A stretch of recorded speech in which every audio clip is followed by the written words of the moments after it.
दोस्तों, आज की ये कहानी सिर्फ एक कहानी नहीं है, बल्कि दो ऐसी सच्ची बातें हैं जो हमें बताती हैं कि कभी कभी किस्मत भी ऐसे दरवाजे खोल देती है जिनकी हमने कल्पना भी नहीं की होती। ये कहानी बहुत ही दिलचस्प और दिल को छू लेने वाली है। तो अगर आप ऐसी ही कहानियां और सुनना चाहते हैं तो चैनल को सब्सक्राइब कर लीजिए, वीडियो को लाइक और शेयर भी कीजिएगा और नीचे कमेंट में अपना नाम और शहर का नाम लिखकर जरूर बताइएगा कि आपको ये कहानी कैसी लगी।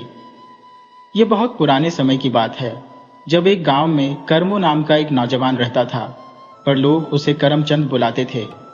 करमू की सबसे बड़ी आदत थी कि वो काम से हमेशा जी चुराता था। उसे सिर्फ आराम करना पसंद था। वो तो मेहनत से ऐसे भागता जैसे कोई बकरी बारिश से डरकर भागती है। उसके पिताजी तो बहुत साल पहले ही इस दुनिया से चले गए थे और उसकी माँ लोगों के घर में काम करके किसी तरह अपना और उसका पेट भरती थी। पर जब माँ बूढ़ी हो गई और उनसे काम करना नहीं हो पाया, तो उन्होंने करमू से बार बार कहना शुरू कर दिया कि बेटा, अब तो तू कुछ काम कर ले और घर का खर्च उठा ले। पर करमू तो टस से मस नहीं होता था। हर सुबह उसकी माँ उसे झकझोर कर उठाती और कहती, अरे निकम्मे करमू, उठ, देख सूरज सिर पर आ गया है और तू अभी तक सो रहा है। जा कुछ काम कर ले, वरना भूखे मरने की नौबत आ जाएगी। करमू बेमन से उठता, नाश्ता करता और फिर घर से बाहर निकल जाता। बाहर जाकर वो इधर उधर घूमता रहता और दोपहर को वापस लौट आता। माँ भी उसे बहुत भला बुरा कहती, पर फिर भी खाना दे देती। खाना खाकर जैसे ही वो सोने के इरादे से चारपाई पर बढ़ता, माँ उसे फिर से डांटकर घर से बाहर भेज देती। बाहर जाकर वो इधर उधर यूं ही घूमता रहता और कभी कहीं बैठकर लोगों के साथ गप्पे मारना शुरू कर देता। शाम का अंधेरा होते ही वो घर लौट आता। माँ फिर उसे डांटती और अपनी ममता की वजह से उसे खाना भी दे देती थी। खाना खाकर करमू मजे से चारपाई पर लेटकर खर्राटे भरने लगता। अब तो ये रोज का किस्सा हो गया था। एक दिन ऐसा भी आया जब घर में कुछ भी नहीं बचा था और उन्हें भूखे रहने की नौबत आ गई। माँ ये सब सोचकर बहुत दुखी होती कि अगर ये काम नहीं करेगा तो मेरे मरने के बाद इसका क्या होगा, इसकी शादी कैसे होगी। वो अपने बेटे को बहुत डांटती, पर करमू को इन बातों से कोई फर्क नहीं पड़ता था। काम करना तो दूर, वो काम करने के बारे में सोचता भी नहीं था। एक दिन माँ को इतना गुस्सा आया कि उन्होंने करमू को सुबह का नाश्ता भी नहीं दिया और उसका हाथ पकड़कर दरवाजे तक ले गई और कहा, आज तुझे खाना तभी मिलेगा जब तू कुछ काम करके आएगा।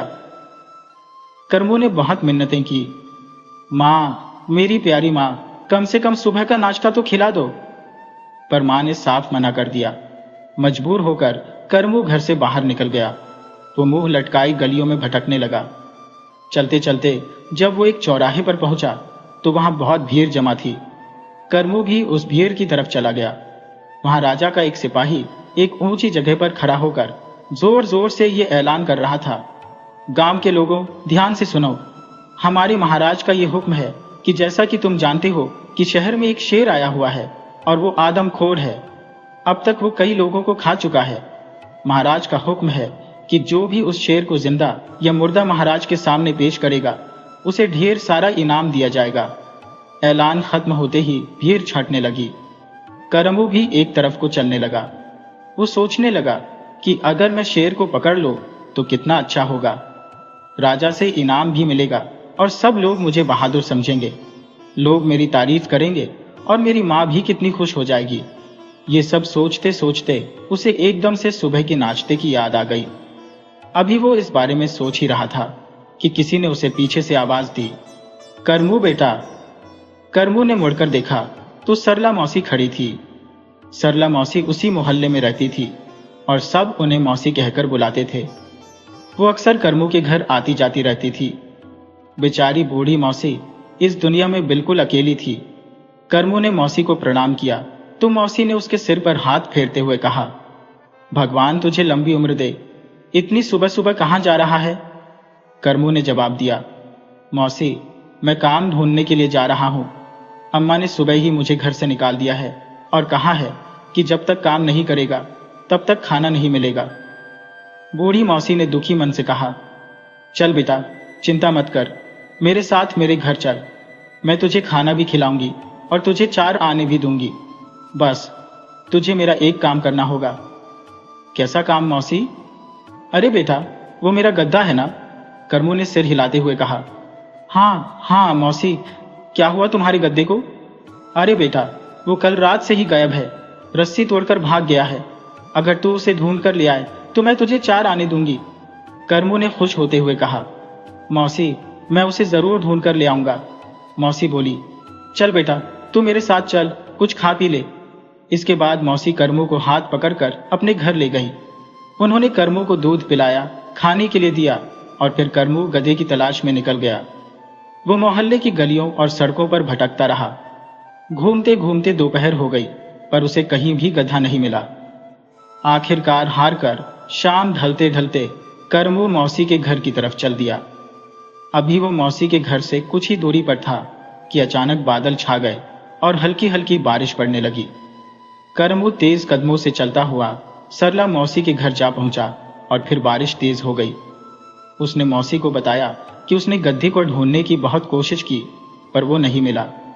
ये सुनकर मौसी गधे को भला बुरा कहने लगी। उधर बारिश और भी तेज हो चुकी थी, इसलिए करमू वहीं रुक गया। मौसी ने उसके लिए गरम गरम दूध तैयार किया। मौसी का मकान कच्चा था और ऊपर खपैल पड़ी हुई थी। तेज बारिश की वजह से खपैल में से जगह जगह से पानी टपक रहा था। करमू ने कहा, मौसी, आपने सुना क्या? एक शेर भी तो आया हुआ है और वो कई आदमियों को खा चुका है। सुबह एक सिपाही ऐलान कर रहा था कि जो भी शेर को पकड़ेगा राजा साहब उसे इनाम देंगे। मौसी ने कहा, अरे बेटा, बेड़ा गर्क हो ऐसे शेर का। मैं तो ना शेर से डरूं ना हाथी से, मुझे तो बस इस टपके से डर लगता है, इसकी वजह से सारी चीजों का सत्यानाश हो जाता है। ये कहते हुए मौसी ने अपनी टपकती हुई खपैल की तरफ इशारा किया तो करमू ने मौसी की हाँ में हाँ मिलाते हुए कहा, हाँ मौसी, टपका तो होता ही बुरा है। इत्तेफाक की बात देखिए, जब करमू और मौसी आपस में बातें कर रहे थे, ठीक उसी वक्त वो आदमखोर शेर तेज बारिश से बचने के लिए मौसी के घर की दीवार के नीचे खड़ा था। अब क्योंकि दीवार कच्ची थी और उसमें जगह जगह सुराख थे, इसलिए शेर ने उनकी एक एक बात अच्छी तरह से सुन ली थी। शेर सोचने लगा, ये टपका क्या चीज है जो मुझसे भी ज्यादा खतरनाक है। ये औरत और वो नौजवान दोनों ही उसे बुरा भला कह रहे थे। औरत ने तो यहां तक कह दिया था कि वो हाथी और शेर से भी नहीं डरती, बस टपके से डरती है। शायद ये टपका बहुत ही खतरनाक जानवर है। जब बारिश रुकी तो शेर जंगल की तरफ चला गया। करमू भी अपने घर की तरफ जाने के लिए उठा और कहने लगा, अच्छा मौसी, अब मैं चलता हूं। मौसी ने कहा, मेरे प्यारे बेटे करमू, बस एक बार और जंगल की तरफ नजर मारते हुए चले जाना, शायद वो मनहूस गधा वहीं पर घास चर रहा होगा। ठीक है मौसी, मैं देख लूंगा। ये कहते हुए करमू ने वहां रखी हुई एक रस्सी को अपने हाथ में लिया और जंगल की तरफ चल दिया। अंधेरा खूब फैल चुका था। करमू अंधेरे में ही आगे बढ़ने लगा। अचानक उसे एक पेड़ के नीचे कुछ नजर आया। दरअसल वो वही शेर था जो पेड़ के नीचे खड़ा हुआ ऊँघ रहा था। अंधेरे की वजह से करमू उसे गधा समझकर तेजी से उसकी तरफ बढ़ा और उसे 2 लातें जमा दी और बोला, तू यहाँ पर खड़ा है मनहूस, दिन भर से तुझे ढूंढ रहा था। थोड़ी देर पहले मिल जाता तो बुढ़िया मुझे 4 आने भी दे देती। मैं तुझे ढूंढने के लिए जगह जगह भटका और तू यहाँ पर आ टपका। अचानक हुए इस हमले से शेर घबरा गया था और जब उसने करमू के मुंह से टपका शब्द सुना तो उसकी सिट्टी पिट्टी गुम हो गई। सोचने लगा कि शायद ये वही टपका है जिसके बारे में वो बुढ़िया कह रही थी। इतनी देर में करमू ने रस्सी का फंदा बनाकर शेर के गले में डाल दिया और फिर उसे 2 लातें और जमा दी और अपने साथ उसे खींचने लगा। शेर को लगा कि टपके ने उसे पकड़ लिया है और टपके से तो वो पहले से ही डरा हुआ था। शेर चुपचाप करमू के पीछे पीछे चलने लगा। घर पहुंचकर करमू ने गधे के गायब होने से लेकर उसके मिलने तक की सारी कहानी अपनी मां को सुना दी और उसने ये भी बताया कि सुबह उसे मजदूरी के 4 आने मिल जाएंगे। मां ने खुश होकर पूछा, अच्छा गधा कहां पर है? करमू ने बताया कि उसने उसे दरवाजे पर बांध दिया है और दरवाजे की कुंडी भी लगा दी है। उस रात करमू ने खूब डटकर खाना खाया और फिर आराम से सो गया। सुबह जब सूरज की किरणें फैली और रात की खामोशी पक्षियों के चहकने से टूटी तो शेर ने अंगड़ाई ली और एक जोरदार दहाड़ लगाई। करमू जो आराम से सो रहा था, शेर की दहाड़ सुनकर अचानक उछल पड़ा। उसकी नजर पास वाली चारपाई पर गई तो उसकी मां उठकर भाग रही थी। वो झट से कमरे में घुसी और दरवाजा बंद कर लिया। करमू समझ गया कि जिसे रात को वो गड्ढा समझकर लाया था वो शेर है। वो छलांग मारकर अपनी चारपाई पर चढ़ गया और डर के मारे कांपने लगा। जिस वक्त शेर दहाड़ा था उसी समय राजा के सिपाही उस गली में से गुजर रहे थे। वो समझ गए कि शेर इसी घर में है। एक सिपाही ने जब अंदर झांका तो देखा कि शेर रस्सी से बंधा हुआ था। उसने अपने साथियों को बताया कि इस घर के मालिक ने शेर को रस्सियों से पकड़ लिया है। सिपाही फौरन दौड़े दौड़े राजा के पास गए। उन्होंने राजा को बताया, महाराज, हमारे गांव के एक नौजवान ने शेर को अपने घर के बरामदे में रस्सी से बांध रखा है। राजा के हुक्म पर तुरंत लोहे का एक बहुत बड़ा पिंजरा तैयार किया गया और ये हुक्म दिया गया कि शेर को इस पिंजरे में कैद करके लाया जाए और साथ ही उस बहादुर नौजवान को भी लाया जाए जिसने शेर को जिंदा पकड़ा है। सिपाही पिंजरा लेकर पहुंचे और फिर किसी न किसी तरह से शेर को पिंजरे में बंद कर दिया गया। जब करमू को पता चला कि शेर को पिंजरे में कैद कर लिया गया है तो वो फौरन अपने घर से बाहर निकला। उसने अपनी मां को पहले ही समझा दिया था कि किसी को भी इस बात का भेद ना पता चले कि उसने गद्दे के धोखे में शेर को पकड़ा है। मां ने भी उसकी बात मान ली। इसके बाद करमू को पूरे सम्मान के साथ एक बहुत ही आलीशान घोड़ा गाड़ी में बिठाकर महल की तरफ रवाना किया गया। गांव के सभी लोग करमू की तरफ हैरानी से देख रहे थे। लोगों ने कभी सपने में भी नहीं सोचा था कि करमू जैसा आलसी और कामचोर आदमी इतना बड़ा कारनामा कर सकता है। करमू गर्दन अकड़ाए हुए घोड़ा गाड़ी पर बैठा था और तिरछी नजरों से वो गांव वालों को देख रहा था। करमू को राजा के सामने पेश किया गया तो राजा भी हैरान रह गया कि इस नौजवान ने वो काम कर दिखाया जो उसकी सेना अभी तक नहीं कर सकी थी। राजा ने करमू को शाबाशी दी। वो बार बार उसकी पीठ थपथपाते और उसकी तारीफ करते। करमू को उसकी बहादुरी के बदले में 10,000 सोने के सिक्के, 2 कीमती घोड़े, नौकर चाकर और एक आलीशान मकान रहने के लिए दिया गया। राजा की तरफ से मिले इस इनाम से करमू और उसकी मां की तो किस्मत ही बदल गई थी। अब तो उनके आगे पीछे नौकर चाकर थे और खाने के लिए एक से एक बढ़िया पकवान थे, जबकि करमू अब पहले से भी दुगुना कामचोर और आलसी हो गया था। वो सुबह 10 बजे सोकर उठता, नौकर उसका मुंह हाथ धुलवाते। 12 बजे वो नाश्ता करता और जब घर से बाहर निकलता तो उसे घोड़ा गाड़ी बिल्कुल तैयार मिलती। उसमें बैठकर वो राजा के महल में जाता। राजा करमू से बहुत ही खुश था और वो हमेशा उसकी तारीफ करता। इसके बाद करमू अपने घर वापस लौट आता। बाकी का समय वो सोकर ही गुजारता था। अब तो करमू राजा का एक बहुत ही खास और पसंदीदा आदमी बन चुका था। लेकिन ये बात राजा के दूसरे मंत्रियों और दरबारियों को बिल्कुल भी पसंद नहीं थी। वे लोग करमू से जलने लगे थे। दिन यूं ही गुजरते रहे। एक दिन राजा के गुप्तचरों ने यह सूचना दी कि दूसरे राज्य का राजा उन पर हमला करने वाला है। यह खबर पाकर राजा बहुत परेशान हो गया। उसने अपना दरबार लगाया और मंत्रियों और दरबारियों से सलाह लेना शुरू कर दी। इधर जो मंत्री और दरबारी करमू से नफरत करते थे, उन्होंने आपस में खिचड़ी पकाना शुरू कर दिया कि कैसे इस मामले में करमू को फंसाया जाए। वो रोज नई नई योजनाएं बनाते लेकिन नाकाम रहे। आखिरकार एक मंत्री के दिमाग में एक तरकीब आ गई। वो खुश होकर अपने साथियों से बोला, अब देखो मैं इस करमू के बच्चे का सफाया कैसे करता हूं। अगले दिन जब दरबार लगा तो राजा ने अपने मंत्री से कहा, मंत्री जी, सेना को तैयार रहने का हुक्म दिया जाए। मुझे यह खबर मिली है कि हमारे पड़ोसी राज्य का राजा अपनी सेना को लेकर हमारे राज्य की सीमा में दाखिल हो चुका है। एक बड़े मैदान में वो अपनी सेना के साथ ठहरा हुआ है। मंत्री ने कहा, महाराज, अगर आप हुक्म दें तो मैं कुछ कहना चाहता हूं। महाराज, सेना को तो हम बाद में भी भेज सकते हैं। हमारे पास तो एक ऐसा आदमी है जो अकेला ही पूरी फौज के बराबर है। महाराज, मेरा मतलब करमू साहब से है, वही जो शेर को जिंदा ही पकड़ लाए थे। मेरे ख्याल से पड़ोसी राज्य के राजा और उसकी फौज के लिए हमारे करमू साहब अकेले ही काफी हैं। फौरन ही दूसरे मंत्रियों और दरबारियों ने भी उसकी हाँ में हाँ मिलाई। राजा को भी उन सभी की बात बिल्कुल ठीक लगी। उसने उसी वक्त करमू को हाजिर होने का हुक्म दिया। करमू जब वहां पर हाजिर हुआ और उसे सारी बात का पता चला तो उसके पसीने छूट गए। राजा का हुक्म था, इसीलिए मना करना अपनी मौत को दावत देने के बराबर था। राजा ने कर्मू को अच्छी तरह से समझाया और उसे यकीन दिलाया कि जीत उसी की होगी, और फिर कर्मू के हाथ में तलवार थमाकर उसे अस्तबल की तरफ ले गया। अस्तबल में बहुत ही शानदार घोड़े थे और राजा ने कहा, इनमें से एक घोड़ा अपनी मर्जी से पसंद कर लो। कर्मू ऐसे लंबे चौड़े घोड़े देखकर हैरान रह गया। उसके दिल में यह ख्याल आया कि कहीं कोई घोड़ा मुझे ऊपर से पटक कर कुचल ही न दे। अचानक उसकी नजर एक दुबले पतले घोड़े पर पड़ी। शायद वो एक पैर से लंगड़ा भी था, क्योंकि वो एक टांग उठाए हुए खड़ा था। कर्मू को लगा शायद घोड़ा बीमार है और ये बूढ़ा भी है। कर्मू ने उस घोड़े की तरफ इशारा किया। राजा ने कर्मू को शाबाशी देते हुए कहा, बहुत अच्छे कर्मू, तुम्हारी नजर की मैं दाद देता हूं। तुम हमेशा ही अच्छी चीज पसंद करते हो। यह हमारे अस्तबल का सबसे अच्छा घोड़ा है। कर्मू ने घोड़े की तरफ देखा और दिल में सोचा, शानदार घोड़ा, यह मरियल सा घोड़ा शानदार कैसे हो सकता है।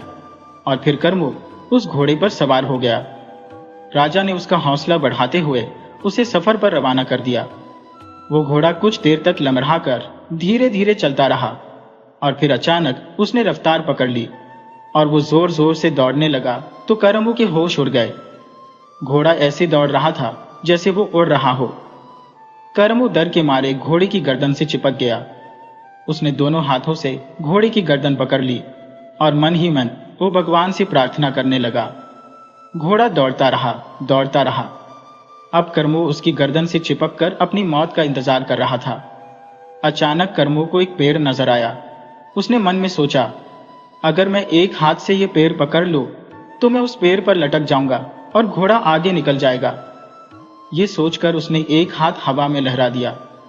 जैसे ही वो पेड़ के नजदीक पहुंचा, कर्मू ने अपने हाथ पेड़ पर जमा दिए। घोड़े को झटका लगा। वो जैसे ही अपनी दोनों टांगों पर खड़ा हुआ तो कर्मू ने अपनी टांगों से घोड़े को मजबूती से पकड़ लिया ताकि वो नीचे न गिरे। लेकिन घोड़े ने जोर लगाया तो पेड़ जड़ से उखड़कर कर्मू के हाथ में आ गया। घोड़ा फिर से उसी रफ्तार से दौड़ने लगा। कर्मू डर के मारे पेड़ को हाथ में ही पकड़े रहा। दूसरी तरफ दुश्मन सेना के राजा ने अपने एक सिपाही को हुक्म दिया कि किसी ऊंची जगह पर खड़े होकर देखो कि दूसरी तरफ से सेना आ रही है या नहीं। सिपाही हुक्म मिलते ही एक ऊंचे टीले पर चढ़ गया। उसने जो देखा वो चौंक गया। वो घबराकर पीछे हटा और लुढ़कता हुआ नीचे पहुंचा। राजा ने हैरानी से पूछा, क्या हुआ? अरे सरकार, अन्नदाता महाराज, एक आदमी हमें मारने के लिए पेड़ लेकर आ रहा है। राजा ने गुस्से से कहा, क्या बकते हो? और फिर राजा खुद टीले पर चढ़ गया तो उसका भी वही हाल हुआ। वो घबराकर नीचे उतरा और चीख कर बोला, जल्दी जल्दी वापस भागो, अब तो भगवान ही हमें बचा सकते हैं। एक आदमी पेड़ लेकर आ रहा है, बाकी के सैनिक पता नहीं क्या क्या लेकर आ रहे होंगे हमें मारने के लिए। इनसे निपटना हमारे बस की बात नहीं है। और फिर दुश्मन की सेना सिर पर पैर रखकर वहां से भाग गई। कर्मू का घोड़ा वहीं पर आकर रुक गया जहां पर दुश्मन की सेना रुकी थी। मैदान बिल्कुल खाली था। घोड़ा जैसे ही रुका, कर्मू घोड़े से नीचे उतरा। वो हाँफ रहा था। जब उसकी सांसें काबू में आई तो उसने देखा कि सारा मैदान खाली पड़ा था। उसका घोड़ा कुछ दूरी पर पानी पी रहा था। कर्मू समझ गया कि दुश्मन की फौज भाग चुकी है। थोड़ी ही देर में महाराज भी अपनी फौज के साथ वहां पर आ गए। वहां पर सिर्फ कर्मू, जड़ से उखड़ा हुआ पेड़ और कर्मू का घोड़ा था। राजा ने फौरन घोड़े से उतरकर कर्मू की पीठ थपथपाई और फिर अपनी सेना से कहने लगा, देखा तुम लोगों ने इस बहादुर सिपाही को? ये पेड़ उखाड़कर दुश्मनों से मुकाबला करने के लिए आया था और दुश्मन इसे देखते ही भाग गए। अब तो कर्मू से जलने वाले हैरान रह गए। कर्मू के इस कारनामे पर भी राजा ने उसे ढेरों इनाम दिए और उसे अपना मंत्री बनाने का ऐलान कर दिया। जब कर्मू अपने घर वापस आया तो उसने अपनी माँ को सारा हाल सुनाया और कहा, अम्मा, अच्छा यही होगा कि हम ये राज्य छोड़ दें। 2 बार तो किस्मत ने मेरा साथ दिया जिसे मेरी बहादुरी समझा गया, पर तीसरी बार ना जाने क्या होगा। इसलिए हमें रातों रात अपना सामान लपेटकर यहाँ से निकल जाना चाहिए। जान है तो जहान है, और वैसे भी हमारे पास अब ढेर सारी दौलत हो चुकी है। हम दूसरी जगह जाकर आराम से जीवन बिता सकते हैं। और फिर उसी रात कर्मू और उसकी माँ चुपचाप वो शहर छोड़कर कहीं दूर चले गए। तो दोस्तों, ये तो थी किस्मत और बहादुरी की एक अनोखी कहानी। पर एक और कहानी है जो बताती है कि इंसान की असली ताकत कहाँ होती है। सुनिए। बात उस समय की है जब एक राज्य पर एक बहुत ही नेक दिल और न्यायप्रिय राजा राज करता था। उसके न्याय के चर्चे चारों तरफ फैले हुए थे। एक दिन की बात है, राजा बड़े ठाट बाट के साथ अपनी सवारी पर निकला। मंत्री, सेनापति और सैनिकों का काफिला उसके साथ था। राजा की जय जयकार हो रही थी। थोड़ी ही देर के बाद राजा की सवारी नगर के बाहर के इलाके में पहुंची। ये एक ऐसी सड़क थी जो जंगल के बहुत ही पास से गुजरती थी। तभी अचानक एक हादसा हो गया। एक पत्थर राजा के सिर में आकर लगा और खून बहने लगा। एक ही पल में चारों तरफ हड़कंप मच गया। सुरक्षा सैनिकों के लिए ये बड़े ही ताज्जुब की बात थी। राजा भी इस बात से बहुत परेशान थे। इस घटना की जांच की जिम्मेदारी राजा के सुरक्षा सैनिकों को दी गई। जांच पड़ताल करने के बाद गुनहगार को पकड़ लिया गया और उसे राजा के सामने दरबार में पेश किया गया। महाराज की हैरानी की कोई सीमा ना रही, क्योंकि वो गुनहगार एक बेसहारा विधवा औरत थी जो बहुत ही बुरी हालत में थी। डर के मारे उसके मुंह से एक शब्द भी नहीं निकल रहा था, ना ही उसने राजा की तरफ मुंह उठाकर देखा। राजा ने हुक्म दिया कि अगर तुम्हें अपने बचाव में कुछ कहना है तो कहो। वो औरत हिम्मत करके बोली, महाराज, मैंने गुनाह किया है, मुझे मौत की सजा दी जाए। ये बात तो ठीक थी। उस औरत ने ऐसा गुनाह किया था जिसकी सजा उसे मिलनी चाहिए थी। राजा बोला, ये बात तो ठीक है, तुम्हारा गुनाह ऐसा है कि तुम्हें सजा मिलनी चाहिए, लेकिन मेरी समझ में नहीं आ रहा कि आखिर इसके पीछे क्या वजह थी। देवी, मुझे ये बताओ कि तुमने मुझे पत्थर क्यों मारा? आखिर मेरा गुनाह क्या था? महाराज के मुंह से ये बात सुनकर वो औरत जोर जोर से रोने लगी। बड़ी मुश्किल से शांत होने पर उसने महाराज से कहा, महाराज, मुझे सजा दीजिए, मैं गुनहगार हूं। राजा ने कहा, सजा तो मिलेगी, पर पहले तुम्हें यह बताना होगा कि तुमने मुझे पत्थर क्यों मारा। उस औरत ने राजा के बारे में जैसा सुना था बिल्कुल वैसा ही पाया। उसने हिम्मत करके कहा, महाराज, मेरा किसी को पत्थर मारने का इरादा नहीं था। मैं एक गरीब विधवा हूं। मेरे 2 छोटे छोटे बच्चे हैं। कमाने का कोई जरिया नहीं है। जंगल में कंद मूल और फल खाकर हम लोग अपना पेट भरते हैं। मेरे बच्चों को भूख लगी थी और सामने बेर का पेड़ था। मैंने पत्थर मारकर बेर तोड़ने की कोशिश की। 1-2 बेर टूट भी गए और मैंने सोचा कि कुछ और तोड़ लूं। तभी एक पत्थर न जाने कैसे आपको लग गया। अगर मुझे पता होता कि आपकी सवारी जा रही है तो मैं ऐसा कभी न करती। मैं गुनहगार हूं, मेरे टुकड़े टुकड़े कर दीजिए, लेकिन मेरे दिल के 2 टुकड़े आपकी शरण में रह जाएंगे। इनको माफ करके इन्हें अपनी शरण में रख लीजिए। न्यायप्रिय राजा बहुत ही सोच में पड़ गया और सोच विचार करने के बाद उसने ये फैसला सुनाया, इस मामले में 2 गुनहगार हैं। एक गुनहगार तो मैं खुद हूं, क्योंकि अगर कोई बेसहारा औरत मेरे राज्य में रहते हुए भूखी रहती है तो ये मेरे लिए एक गुनाह के बराबर है और मुझे इसकी सजा मिल चुकी है, जो कि बिल्कुल सही थी। दूसरा गुनहगार ये औरत है और इसकी सजा ये है कि इसके खाने पीने का पूरा इंतजाम राज के खजाने से किया जाएगा। सभी लोग राजा के इस अनोखे फैसले पर हैरान रह गए। जिसे मौत की सजा मिलनी चाहिए थी, उसे जिंदगी भर के लिए खजाने से पैसा दिया जा रहा था। राजा ने अपने दरबारियों की हैरानी दूर करने के लिए कहा, अगर पेड़ को पत्थर मारा जाए तो बदले में वो इंसान को फल देता है। मैंने भी वही किया। पत्थर मारने वाली औरत को बदले में खाने पीने का पैसा दिया, जो कि मुझे पहले ही देना चाहिए था। इसीलिए इसमें ताज्जुब की कोई बात नहीं है। राजा के दरबारी ये फैसला सुनकर राजा की तारीफ करने लगे। उस विधवा औरत को छोड़ दिया गया। इस घटना की चर्चा अब पूरे राज्य में फैल गई तो लोगों की नजरों में महाराज की इज्जत और भी ज्यादा बढ़ गई। सारी प्रजा अपने ऐसे न्यायप्रिय राजा की तारीफ करने लगी।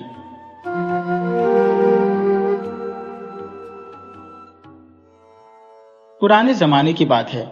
एक छोटे से गांव में शरफू नाम का एक चरवाहा रहता था।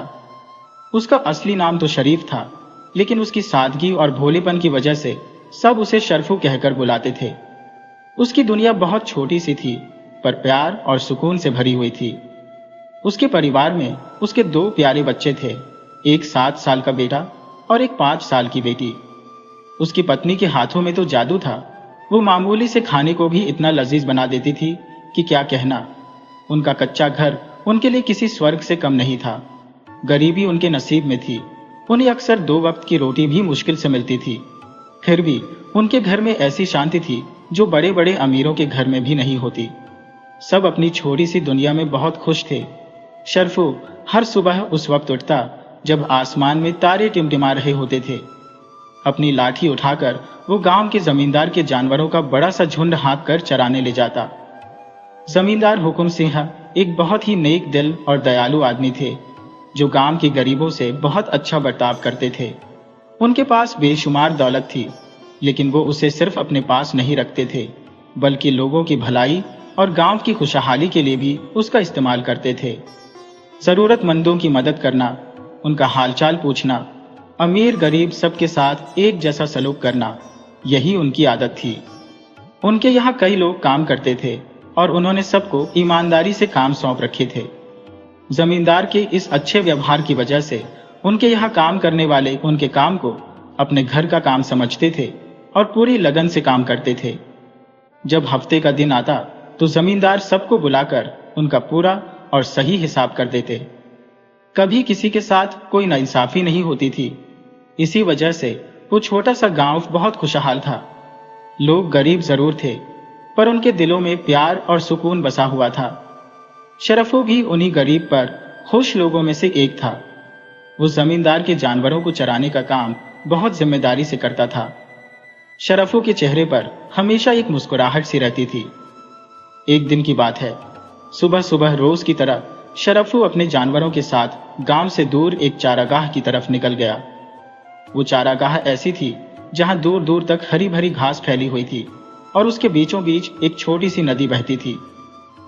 ये नदी गर्मियों में अक्सर सूख जाती थी और इसमें पानी की जगह कीचड़ हो जाता था। आज भी नदी का पानी बहुत कम था, बस कीचड़ ही कीचड़ था। दिन भर जानवर खूब चरे। शरफू एक बरगद के पेड़ के नीचे आराम से बैठा हुआ था। पक्षियों के चहकने की आवाज से माहौल बहुत ही सुंदर लग रहा था। जब सूरज धीरे धीरे ढलने लगा और आसमान में नारंगी रंग छाने लगा, तो शरफू ने सारे जानवरों को गांव की तरफ हाँकना शुरू कर दिया ताकि वक्त पर सब घर पहुंच सके। लेकिन किस्मत ने आज उसके लिए कुछ और ही सोच रखा था। एक ऐसी मुश्किल जो उसकी जिंदगी बदल देने वाली थी। उसके जानवरों के झुंड में एक भारी भरकम भैंस थी जो थोड़ी लापरवाह थी और अपने आसपास से बेखबर थी। वो चलते चलते अचानक नदी के ऐसे हिस्से में चली गई जहां कीचड़ बहुत गहरा था। भैंस वहीं फंस गई। उसने निकलने की बहुत कोशिश की, मगर वो जितनी कोशिश करती उतनी ही गहरी धंसती चली जाती। उसका आधा शरीर कीचड़ में डूब चुका था और वो हर हरकत के साथ और नीचे जा रही थी। एक पल के लिए तो शरफू को लगा कि यह मामूली बात है, भैंस खुद ही बाहर निकल आएगी। मगर जब भैंस ने जोर लगाया और वो और गहरी धंसती चली गई, तो शरफू के दिल की धड़कनें तेज हो गईं। भैंस ने अपनी सारी ताकत लगा दी, शरीर को हिलाया, टांगे हिलाई, मगर वो कीचड़ से बाहर नहीं आ सकी। उसकी आंखों में बेबसी और थकान साफ दिख रही थी। उसकी सांसें उखड़ने लगी। जब वो थक कर चूर हो गई तो कीचड़ में आंधी सी पड़ गई। उसका सारा शरीर कीचड़ में लथपथ हो चुका था। वो बेसुध सी पड़ी हुई थी। शरफू ने जब ये देखा तो उसके माथे से पसीना टपकने लगा। उसके पैरों तले जमीन खिसक गई। उसने फौरन भागकर भैंस की रस्सी पकड़ी और उसे खींचने लगा। वो पूरी ताकत से खींच रहा था। उसकी सांस फूलने लगी। उसकी बाह में दर्द होने लगा, मगर भैंस टस से मस नहीं हुई। कीचड़ की पकड़ बहुत मजबूत थी। भैंस का भारी वजन होने के कारण वो कीचड़ में और भी ज्यादा धंसती जा रही थी। शरफू ने भैंस को निकालने की हर कोशिश की, यहां तक कि उसके हाथ भी जख्मी हो गए। उसके शरीर में दर्द उठने लगा, मगर उसे कामयाबी नहीं मिली। वक्त तेजी से गुजरा और शाम ढलने लगी। जंगल से आने वाली डरावनी आवाजों से माहौल और भी खतरनाक हो चुका था। शरफू को लगा कि अब अकेले इस भैंस को निकालना मुमकिन नहीं है। उसने सोचा कि रात होने वाली है और जंगली जानवरों का खतरा भी बढ़ जाएगा। खासकर शेर और भेड़िए इस इलाके में अक्सर नजर आते थे। उसने बाकी जानवरों को इकट्ठा किया और भैंस को कीचड़ में बेसहारा छोड़कर गांव की तरफ चल दिया। शरफू के दिल पर एक बोझ सा था। वो अपनी भैंस को इस हालत में छोड़कर नहीं जाना चाहता था, लेकिन उसके पास कोई दूसरा रास्ता नहीं था। उसके दिल में बस यही ख्याल आ रहा था कि भैंस का क्या होगा। गांव पहुंचकर शरफू ने सभी जानवरों को उनके बाड़े में बांधा और फिर सीधा जमींदार के घर की तरफ भागा। रात का अंधेरा हो चुका था। गांव में खामोशी छाई हुई थी। जमींदार अपने घर के आंगन में एक पुरानी सी चारपाई पर बैठे किसी से बात कर रहे थे। शरफू की परेशानी उसके चेहरे पर साफ दिखाई दे रही थी। जमींदार ने उसे देखते ही भांप लिया कि जरूर कोई खास बात है। जमींदार बोले, क्या हुआ शरफू, इतने परेशान क्यों हो? शरफू ने हांफते हुए सारी बात जमींदार को बता दी कि कैसे भैंस कीचड़ में फंस गई और वो उसे लेकर आने में नाकाम रहा। सारी बात बताते बताते शरफू की आवाज में बेबसी साफ झलक रही थी। वो लगभग रोने की हालत में था। जमींदार ने ध्यान से उसकी बात सुनी। जमींदार के चेहरे पर कोई नाराजगी नहीं थी। उन्होंने शरफू को तसल्ली देते हुए कहा, कोई बात नहीं शरफू, तुम फिक्र मत करो, रात बहुत हो चुकी है, अंधेरे में कुछ भी करना मुश्किल है। हम सुबह गांव के कुछ ताकतवर लोगों को लेकर जाएंगे और भैंस को आसानी से निकाल लेंगे, इसमें कोई बड़ी बात नहीं है। फिर जमींदार ने कुछ सोचा और कहा, लेकिन एक दिक्कत है, रात के समय जंगली जानवरों का खतरा है कि वो कहीं भैंस को नुकसान न पहुंचा दें। खासकर शेर और भेड़िए उस चारागाह के आसपास अक्सर घूमते रहते हैं। तुम एक काम करो, घर जाकर खाना खाओ और अपने घर वालों को बताकर भैंस की रखवाली करने के लिए दोबारा वहां चले जाओ। अगर कहो तो मैं 2 लोगों को तुम्हारे साथ भेज देता हूं, ताकि तुम्हें रात गुजारने के लिए सहारा मिल जाए और डर भी न लगे। जंगल में अकेले रात काटना बहुत ही मुश्किल होता है। जमींदार की इस पेशकश को शरफू ने अनसुना कर दिया। उसका दिल इस बात पर राजी नहीं था कि वो अपने काम के लिए दूसरों को परेशान करे।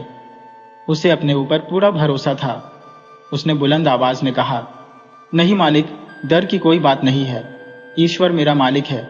मैं अकेला ही चला जाऊंगा और भैंस की देखभाल अच्छे से कर लूंगा। सुबह आप लोग कुछ लोगों को भेज दीजिएगा तो हम उसे निकाल लाएंगे। मुझे परमात्मा पर पूरा यकीन है कि वो मुझे हर मुश्किल से निकाल लेते हैं। जमींदार ने शरफू की इस हिम्मत और लगन को सराहा और उसे जाने की इजाजत दे दी। उन्हें शरफू पर पूरा भरोसा था। इसके बाद शरफू जमींदार से इजाजत लेकर सीधा अपने घर की तरफ लौट गया। गांव की तंग गलियां रात के सन्नाटे में डूबी हुई थी।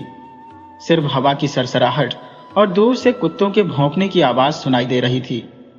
वैसे तो शरफू परेशान था, लेकिन उसने अपने चेहरे से मायूसी को हटाया, क्योंकि वो जानता था कि अगर उसने जरा सी भी कमजोरी दिखाई तो उसकी पत्नी, जो पहले से ही फिक्रमंद है, वो और भी परेशान हो जाएगी।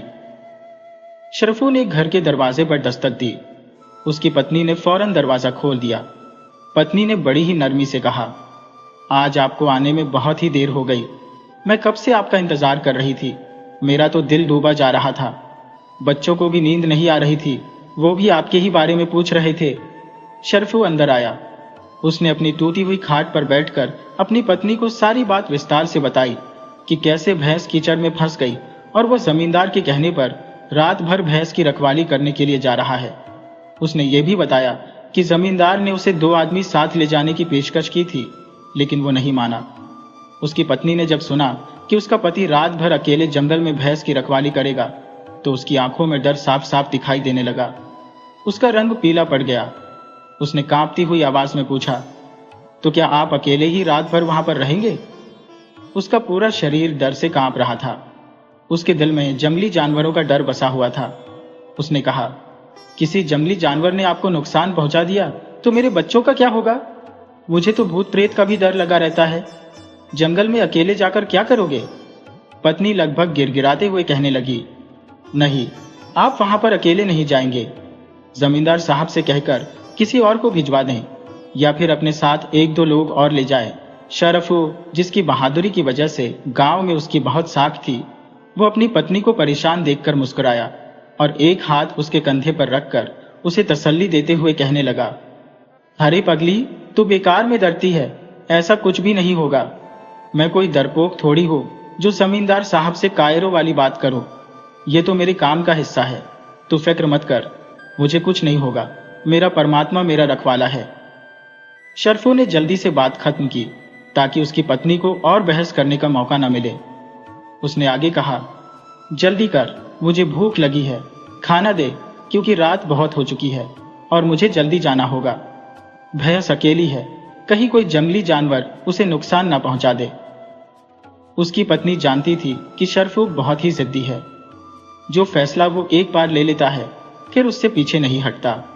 उसे कोई नहीं रोक सकता। वो अपने पति की जिम्मेदारी को भी समझती थी। उसने चुपचाप गरम गरम रोटियां और चावल निकाले शरफू के सामने रख दिए। शरफू ने जल्दी जल्दी खाना खाया और हर एक निवाले के साथ उसने ईश्वर का धन्यवाद किया कि आज भी उसे भरपेट खाना मिला है।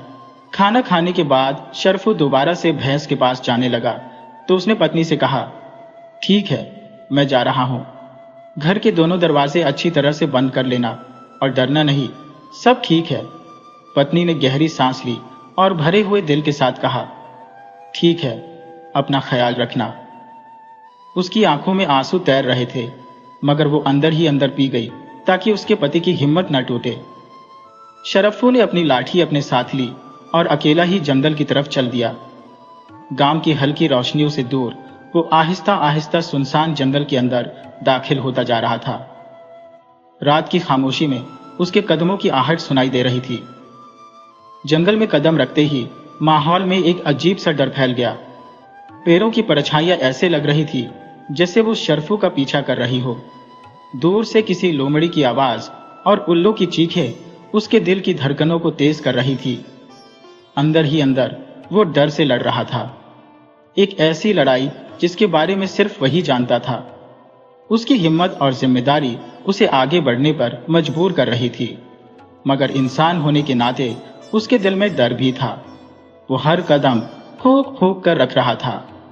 लाठी को उसने मजबूती से पकड़ा हुआ था।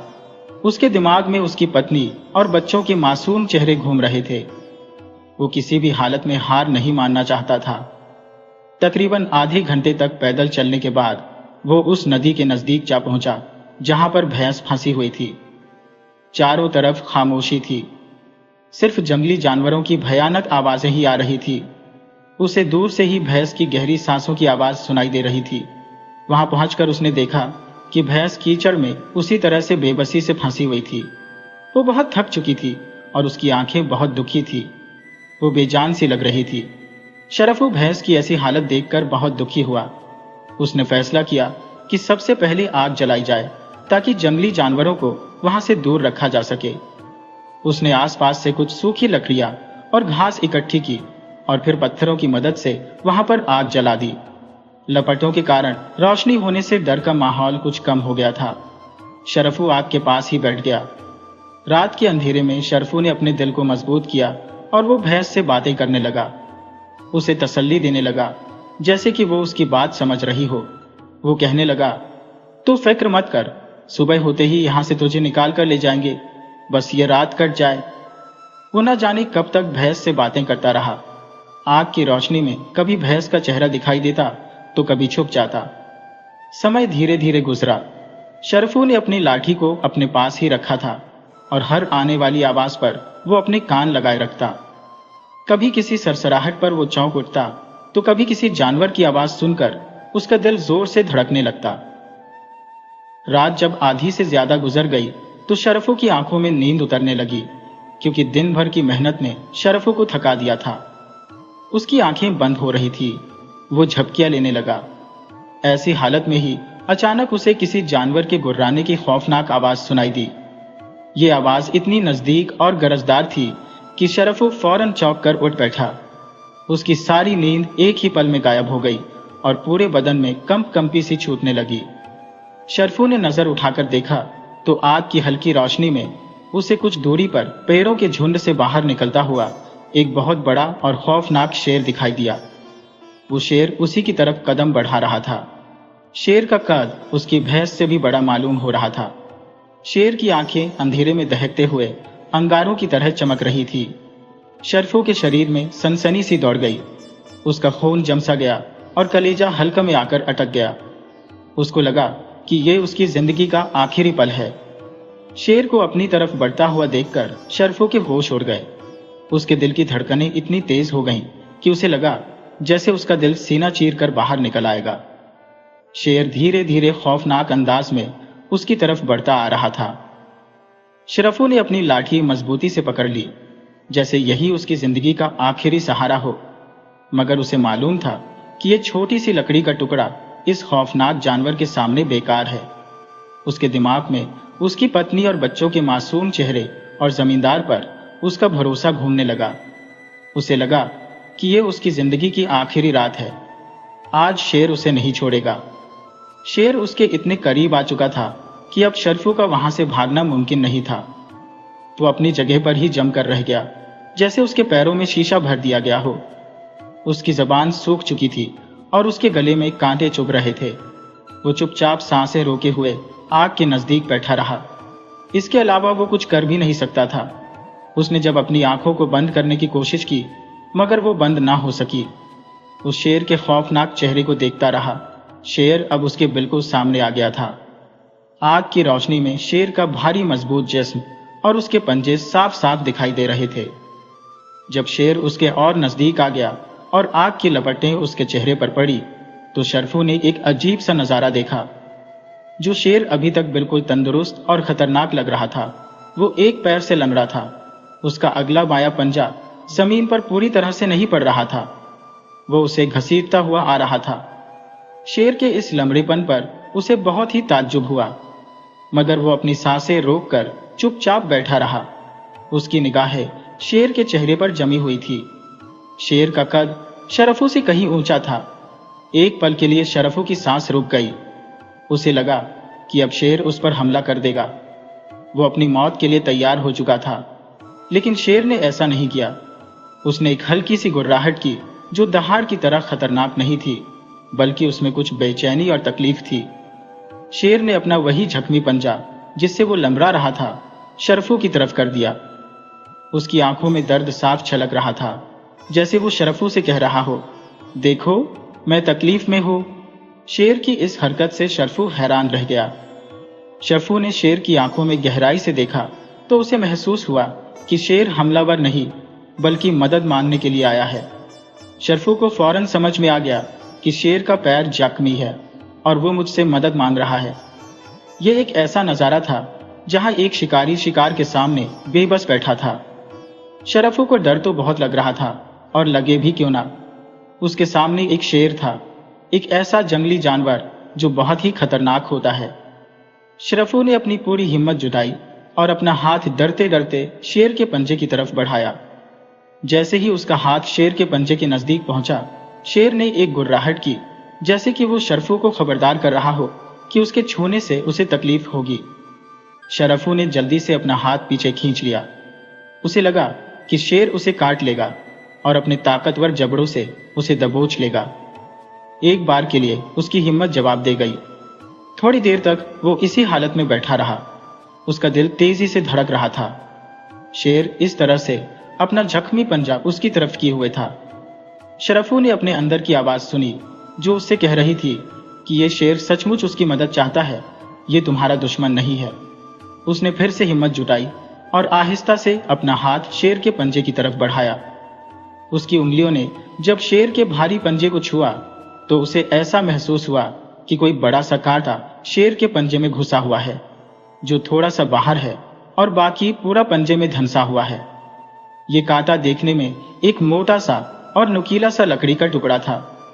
शरफू के हाथ ने जब शेर के पंजे को छुआ, तो शेर ने तकलीफ की वजह से एक और गुर्राहट की, मगर इस बार वो गुर्राहट बहुत ही हल्की थी और उसके साथ ही शेर ने अपना पंजा थोड़ा सा उठा लिया।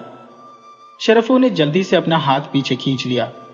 सोचने लगा कि अगर मैंने इसके पंजे से कांटा निकाला तो इसे बहुत ही दर्द होगा, और दर्द की वजह से गुस्से में आकर इसने मुझ पर हमला कर दिया तो। उसके दिमाग में कई तरह के ख्याल आ रहे थे। क्या यह फैसला सही है? क्या अपनी जान को खतरे में डालकर वो अपने परिवार के साथ धोखा नहीं कर रहा? उसे लगा कि यहां से भाग जाना चाहिए, मगर वो भाग कर नहीं जा सकता था। उसने सोचा कि अगर शेर ने मुझे मारना ही होता तो अब तक मार चुका होता। वो चुप क्यों बैठा है और अपना पंजा क्यों मेरी तरफ किए हुए है? जरूर ही इसे मेरी मदद की जरूरत है। वो एक अजीब सी कशमकश में फंस गया था। एक तरफ डर था जो उसे भागने के लिए उकसा रहा था। दूसरी तरफ इंसानियत और उसके अंदर का वो चरवाहा जो किसी भी जानवर को तकलीफ में नहीं देख सकता था। मुझे इसके पैर से कांटा निकालना ही चाहिए। मौत और जिंदगी तो ईश्वर के हाथ में है। अगर मैं मर भी गया तो एक नेक काम करके मरूंगा। ये ख्याल उसके दिल में एक अजीब सी हिम्मत भर गया। उसने एक गहरी सांस ली और अपने अंदर की सारी हिम्मत को जमा करके अपने हाथ को धीरे धीरे शेर के पंजे की तरफ बढ़ाया। इस बार उसका इरादा मजबूत था। उसने कांटे के सिरे को मजबूती से पकड़ा और अपनी आंखों को बंद करके एक ही झटके से उसे खींच दिया। जैसे ही कांटा बाहर निकला, शेर ने दर्द की वजह से एक जोरदार दहाड़ मारी। ये दहाड़ इतनी गरजदार और इतनी खौफनाक थी कि पूरा जंगल गूंज उठा। शरफू के दिल की धड़कनें बंद हो गईं और उसके होश व हवास जाते रहे। उसका शरीर कांपने लगा। इस दहाड़ को वो बर्दाश्त ना कर सका और बेहोश होकर वहीं पर ढेर हो गया। वो आग के नजदीक ही गिर गया। शेर अभी भी दहाड़ रहा था। उसकी दहाड़ जंगल में गूंज रही थी और फिर खामोशी छा गई। शरफू बेहोश होकर आग के नजदीक गिर चुका था। उसे मालूम नहीं था कि उसकी जिंदगी का यह आखिरी पल भी हो सकता है। जिस समय शरफू ने शेर के पंजे से कांटा निकाला था तो मवाद की एक धार बहने लगी थी। वो जगह कांटा लगने की वजह से पक चुकी थी, लेकिन अब शेर के चेहरे पर दर्द नहीं बल्कि सुकून दिखाई दे रहा था। वो कुछ पल के लिए वहीं पर बैठा रहा। अब उसे दर्द की जगह कुछ आराम महसूस होने लगा था। शेर को दर्द से राहत मिली तो उसने अपनी नजरें कीचड़ की तरफ घुमाई, जहां पर भैंस अभी तक औंधी पड़ी हुई थी। शेर अपनी जगह से उठा। उसका जख्मी पंजा अब ज्यादा तकलीफ नहीं दे रहा था। उसने एक गहरी सांस ली और छलांग लगा दी। उसकी छलांग इतनी ताकतवर थी कि शरफू अगर होश में होता तो हैरान रह जाता। एक ही झटके के साथ उसने अपने मजबूत पंजों से भैंस को मजबूती से पकड़ा। जो भैंस अभी तक बिना हिले डुले बेजान सी पड़ी हुई थी, शेर की इस अचानक हरकत से वो हड़बड़ा गई। उसकी आंखें डर से फैल गईं। शेर ने अपनी पूरी ताकत लगाई और एक ही बार में भैंस को कीचड़ से बाहर निकाल दिया और फिर उसने जोर से अपने शरीर को झटका। उसके जिस्म पर जो कीचड़ लगा था वो झटके की वजह से किनारे पर फैल गया। भैंस डरी हुई थी, लेकिन उसके शरीर पर कोई जख्म नहीं था। वो किनारे पर खड़ी हुई हाँफ रही थी। शेर ने भैंस को किनारे पर लाकर खड़ा कर दिया और फिर शरफू की तरफ देखा। शेर ने उसे सूंघा और उसकी हालत का जायजा लिया। इसके बाद आहिस्ता आहिस्ता लंगड़ाता हुआ वो जंगल की गहराइयों में गायब हो गया। शरफू को उसने कोई नुकसान नहीं पहुंचाया, बल्कि उसके एहसान का बदला पूरा किया। शेर अपने स्वभाव से उलट एक इंसान के एहसान का बदला पूरा कर चुका था। भैंस किनारे पर खड़ी थी और शरफू बेहोश पड़ा था। कुछ देर बाद पक्षियों के चहकने की आवाज के साथ सुबह की पहली किरणें फूटने लगी। जब सूरज की सुनहरी किरणें सीधी शरफू के चेहरे पर पड़ी तो धीरे धीरे उसे होश आने लगा। उसने करवट बदली और आंखें खोल दी। पहले तो उसे समझ में नहीं आया कि वो कहां पर है। फिर उसे रात की सारी घटना याद आई वो शेर की दहाड़ जिसके कारण वो बेहोश हो गया था। ये सोचकर एक बार फिर से उसके शरीर में ठंडी लहर दौड़ गई।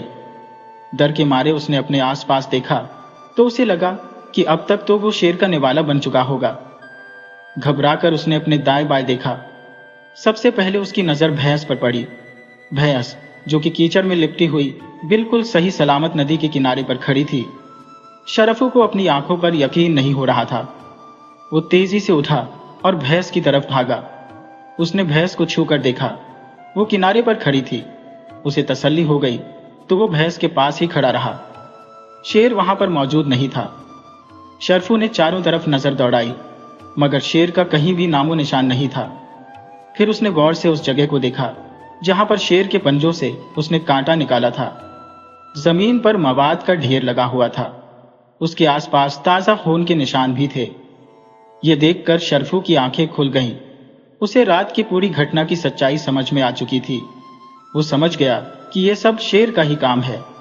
उसके बेहोश हो जाने के बाद शेर ने अपनी तकलीफ से छुटकारा पाने के बाद उसकी भैंस को कीचड़ से बाहर निकाल दिया और बगैर कोई नुकसान पहुंचाए वापस चला गया। यह एक ऐसी घटना थी जिससे शरफू हैरान रह गया। उसने कभी सोचा भी नहीं था कि एक खूंखार शेर ये सब कर सकता है।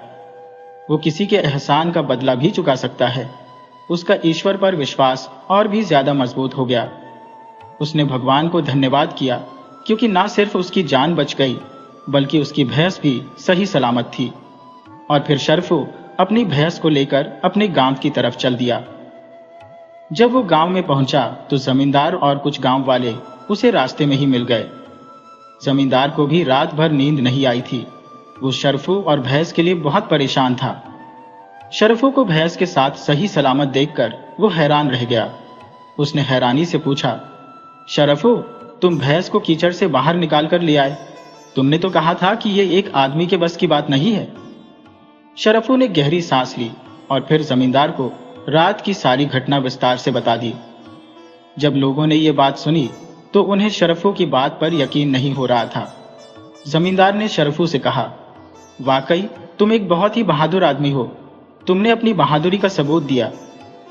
जमींदार की नजरों में शरफू के लिए इज्जत अब और भी बढ़ गई थी। शरफू की यह कहानी पूरे गांव में जंगल की आग की तरह फैल गई। लोग उसकी हिम्मत पर हैरान थे। इस घटना ने शरफू को न सिर्फ एक बहादुर चरवाहा बना दिया बल्कि उसके जीवन का एक बहुत ही बड़ा सबक भी उसे सिखाया। शरफू की बहादुरी की चर्चा दूर दूर तक फैल गई। लोग उसे इज्जत की नजर से देखने लगे। उसने ये बात साबित कर दी कि सच्ची इंसानियत और नेक इरादे बड़े से बड़े खतरे को भी झेल सकते हैं। तो दोस्तों, इस कहानी से हमें यही सीख मिलती है कि इंसान की असली बहादुरी और नेकी उसके दिल में होती है। और जब हम किसी की मदद बिना किसी स्वार्थ के करते हैं तो भगवान भी हमारी मदद करने के लिए किसी न किसी रूप में आते हैं। अगर ये कहानी आपके दिल को छू गई हो तो इसे लाइक और शेयर जरूर कीजिएगा। और हाँ, हमारे चैनल को सब्सक्राइब करना मत भूलिएगा।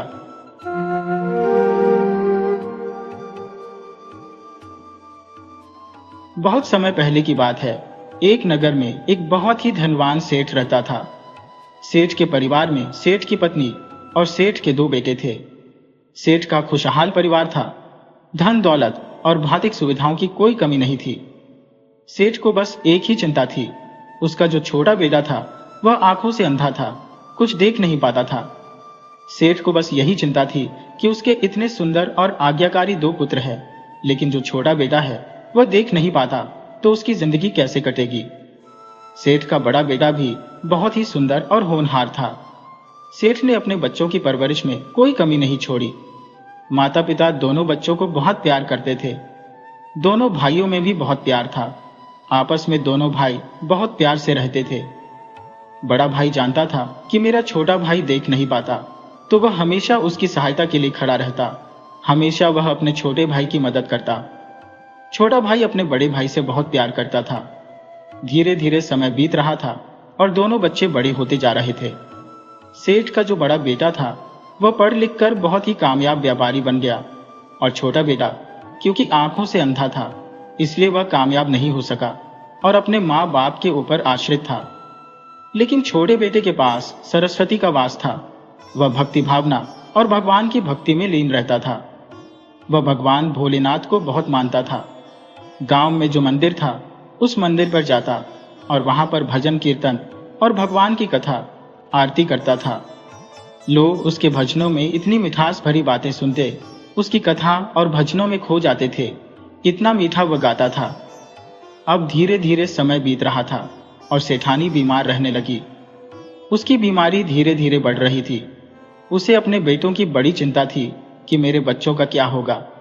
उसने सेठ से कहा, अब दोनों बच्चे जवान हो रहे हैं। मेरे पास वक्त का कुछ पता नहीं है कि कब भगवान के घर से बुलावा आ जाए, और क्योंकि मैं बीमार रहती हूँ इसलिए आप बड़े बेटे की शादी कर लो, ताकि बहू घर में आ जाएगी तो घर गृहस्थी को संभाल लेगी। सेठ को अपनी पत्नी की बात झंझ गई। उसने अपने बड़े बेटे के लिए रिश्ते तलाशने शुरू कर दिए और एक लड़की पसंद आ गई और उससे अपने बड़े बेटे का विवाह कर दिया। बड़ी बहू घर में आ गई। सेठानी अब निश्चिंत थी कि बड़ी बहू सबका बहुत ख्याल रखती थी। समय से खाना बनाती, झाड़ू पोछा, बर्तन साफ करती, सेवा करती थी। क्योंकि सेठानी बीमार थी, सास को अब लगने लगा कि अब मैं निश्चिंत होकर मर सकती हूँ। अगर भगवान के घर से बुलावा भी हुआ तो मुझे अपने बच्चों की चिंता नहीं रहेगी। और एक दिन सेठानी का स्वर्गवास हो गया। सेठ अकेला रह गया। सेठ को अपनी पत्नी के बिना बड़ा अकेलापन महसूस होता था। उसने अपनी बहू को समझाया, बेटी, मेरे 2 बेटे हैं। बड़ा बेटा तो तुम्हारा पति है, लेकिन जो छोटा बेटा है उसका भी ख्याल रखना, जो बहुत ही सीधा साधा है। लेकिन बहू को छोटा बेटा बिल्कुल पसंद नहीं था, क्योंकि वह अंधा था। वह मन में सोचती थी कि इसके कारण मुझे अपने मायके में बड़ा शर्मिंदा होना पड़ता है कि इसका देवर अंधा है। लेकिन वह सेठ के जीवित रहते हुए कुछ नहीं कह पाती थी, क्योंकि जो भी लेन देन, धन दौलत का हिसाब किताब सब सेठ के हाथों में था, इसलिए वह चुपचाप रहती थी। लेकिन वह मन ही मन छोटे बेटे को पसंद नहीं करती थी। अब समय बीत रहा था, सेठ बीमार रहने लगा। उसने अपने बेटे को अपने पास बुलाया और बड़े बेटे से कहा, बेटा, मेरा भी समय का कोई पता नहीं है। तुम मुझसे वादा करो कि मेरे मरने के बाद तुम अपने भाई का ख्याल रखोगे, क्योंकि तुम्हारे अलावा इस दुनिया में उसका कोई नहीं है। वह बेचारा आंखों से लाचार है, दुनिया को नहीं देख सकता, इसलिए वह तुम पर निर्भर है। बड़े बेटे ने सेठ को वचन दिया, पिताजी, मैं अपने भाई का पूरा पूरा ख्याल रखूंगा। और एक दिन सेठ भी परलोक सिधार गए। अब जो छोटा बेटा था वह नितांत अकेला हो गया, परंतु उसका बड़ा भाई उसे बहुत प्यार करता था। खाने पीने की पूछता, अपनी पत्नी से कहता कि मेरे भाई के लिए हर चीज का ख्याल रखे। लेकिन उसकी पत्नी को किसी का डर नहीं था। अब वह काम करती और जो देवर था उसको तरह तरह के ताने मारती। यह अंधा मेरी छाती पर पटक दिया, इसको मैं कब तक बर्दाश्त करूंगी। पति के सामने तो वह कुछ नहीं बोलती, लेकिन पीछे वह अपने देवर को बड़े बड़े ताने मारती। देवर भी चुपचाप सुनता, लेकिन वह कभी अपने भाई को नहीं बोलता था। वह सोचता था कि अगर मैं भाई को बोलूंगा तो मेरा भाई समझेगा कि मेरी पत्नी सेवा नहीं करती। मेरा भाई मेरी पत्नी पर लांछन लगा रहा है, इसलिए वह कुछ नहीं बोलता, चुपचाप सुनता। जब उसका भाई काम पर जाने के लिए तैयार होता तो वह अपने भाई से कहता, भैया, मुझे मंदिर में छोड़ जाना। उसका भाई अपने भाई को मंदिर में छोड़ जाता ताकि उसका भी समय कट जाए। अब वह अंधा व्यक्ति मंदिर में जाता, पूजा, कथा, आरती करता। आसपास के लोग इकट्ठा हो जाते। उसके भजनों में इतना दर्द और इतनी मिठास होती थी कि स्वयं भगवान भी सुनने के लिए आ जाते थे। लोग उसे बड़े आदर से देखते थे, लेकिन घर में भाभी को यह सब पसंद नहीं था। वह अपने पति को सिखाना शुरू कर दिया, इसका हम क्या करेंगे, सारा दिन तो खाता रहता है, करता कुछ नहीं है, इसके चक्कर में मैं सारा दिन लगी रहती हूँ। उसका पति कहता, कोई बात नहीं, मेरा भाई अंधा है तो मैं क्या करूं, इसकी जिम्मेदारी अब हमारी है। लेकिन उसकी पत्नी उसकी एक नहीं सुनती थी। धीरे धीरे अब वह पति के आगे भी अपने देवर को डांटने लगती, ताना देने लगती। पति उसको बहुत समझाता तो वह अपने पति से कहती, मैं अपने पीहर चली जाऊंगी या मैं फांसी लगाकर मर जाऊंगी। अब पति का भी दिमाग खराब हो जाता। वह बेचारा क्या करता, हार थक कर अपने काम पर चला जाता। घर आता तो फिर वही चिक चिक शुरू हो जाती। अब जो छोटा भाई था वो सब समझता था। भाभी के मन में था कि इसको घर से निकाल दो, इसका जो हिस्सा है वह भी हमारे लिए रह जाएगा, सारी प्रॉपर्टी पर हमारा अधिकार रहेगा। इस अंधे का कुछ पता नहीं, कहीं मंदिर वगैरह के लिए दान कर दे अपना हिस्सा तो हम तो ऐसे ही रह जाएंगे। इसलिए समय से पहले ही मुझे कुछ कदम उठाना होगा। अब समय बीत रहा था। भाभी प्रेग्नेंट हो गई। जब उसके पेट में बच्चा था तो एक दिन उसने अपने देवर से कहा, तुम ये घर छोड़कर चले जाओ, नहीं तो मेरे होने वाले बच्चे पर भी तुम्हारा असर होगा। अगर वह अंधा हो गया तो मैं किसको क्या मुंह दिखाऊंगी, मेरी तो सारी जिंदगी खराब हो जाएगी। ये बात छोटे भाई को लग गई। जब उसका भाई आया तो उसने अपनी पत्नी को बहुत डांटा तो वह कहने लगी, मैं कुएं में गिरकर मर जाऊंगी, अपने होने वाले बच्चे की भी हत्या कर दूंगी। इस पर अंधा देवर कहने लगा, नहीं भाभी, तुम्हें कहीं जाने की जरूरत नहीं है, तुम घर में रहो, मैं जंगल में चला जाऊंगा। उसने अपने भाई से कहा, भैया, तुम मुझे जंगल में छोड़ दो, मैं वहां कुटिया में रह लूंगा। तब उसकी भाभी कहने लगी, मंदिर पर रहकर क्या हमारी नाक कटवाओगे? गांव के लोग तो यही कहेंगे कि हमने इसे रखने से मना कर दिया। तब अंधा भाई कहने लगा, भैया, तुम मुझे गांव से दूर थोड़ा जंगल है उसमें मुझे छोड़ दो, मैं जंगल में कुटिया में रह लूंगा। तब उसका भाई अपने भाई के गले मिलकर रोने लगा, कहने लगा, मरते समय मैंने बाबूजी को वचन दिया था, मैं तुझे कैसे छोड़ दूं, मेरे सिवा तेरा कौन है, लेकिन जब अंधे भाई ने अपने बड़े भाई को समझाया, भैया अगर मेरी वजह से घर में कलह है तो मैं जंगल में रह लूंगा, तुम जब भी मन करे मुझसे मिलने आते रहना। तो उसके भाई ने कहा, ठीक है, मैं तुझे जंगल में छोड़ दूंगा, लेकिन तेरी कुटिया भी बनवा दूंगा, पीने के लिए कुआं भी खुदवा दूंगा, तेरी सब जरूरतों की पूर्ति करवा दूंगा, लेकिन खाना मैं रोज अपने घर से भिजवाऊंगा। इस पर दोनों भाइयों ने सहमति जताई और बड़ा भाई छोटे भाई को लेकर जंगल में चला गया। जंगल में जाकर एक अच्छी सी जगह देखकर उसने उसके लिए कुटिया बनाई। वहीं पर उसने एक छोटा सा मंदिर बना दिया और उसके लिए जो भी सुख सुविधाएं थी, जो उसे जरूरत थी, उन सब चीजों की व्यवस्था कर दी। अब खाना रोज दोनों टाइम सेठ का नौकर उसके लिए लेकर जाता था। अब जंगल में तो मंगल था। वह अंधा लड़का इतना अच्छा गाता था, इतनी अच्छी कथा करता था कि जंगल के देवता स्वयं महादेव, पार्वती सामान्य मनुष्य का रूप धारण करके उसकी कथा सुनने आने लगे। उसका मन रम गया। वैसे भी वह भोलेनाथ की भक्ति में लीन रहता था। एक दिन नौकर खाना देने गया तो देखा कि अंधा लड़का कथा कर रहा है और उसके पास लोगों की भीड़ बैठी है। नौकर भी उसकी कथा सुनता था, उसे भी बड़ा आनंद आता था। एक दिन उसका भाई कहने लगा, मेरे भाई के क्या हाल है?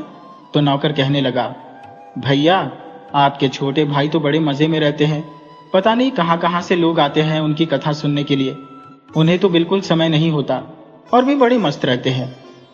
ये सुनकर उसके भाई को मिला कि चलो भाई खुश है।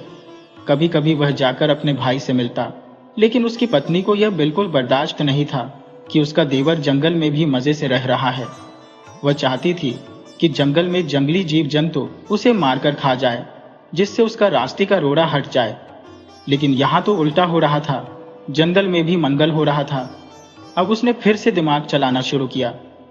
एक दिन उसने अपने पति से कहा, मेरा भी देवर से मिलने का बड़ा मन कर रहा है, काफी दिन हो गए, मैं उनसे मिलकर आऊंगी। उसका पति बड़ा खुश हुआ। चलो, मेरी बीवी को कुछ तो बुद्धि आ रही है, धीरे धीरे इसको समझ आ जाएगी तो मैं अपने भाई को घर ले आऊंगा।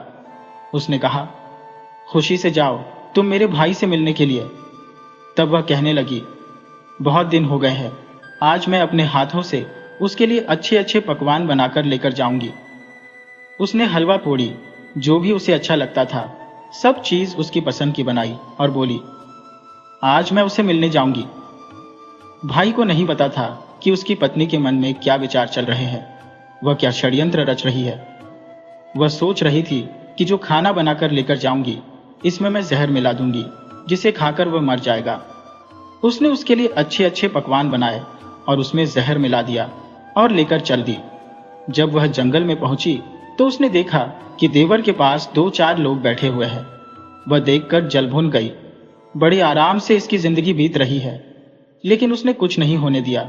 वह कहने लगी, देवर जी, आज मैं तुम्हारे लिए पकवान बनाकर लाई हूं, बहुत दिन हो गए, इसीलिए मैंने सोचा कि आज मैं आपसे मिलती चलूं, मेरा बड़ा मन कर रहा था। देवर बड़ा खुश हुआ और सोचने लगा कि मेरी भाभी मुझे मिलने आई है। उसने उसके चरण छुए और बड़े प्यार से उसके पास बैठ गया।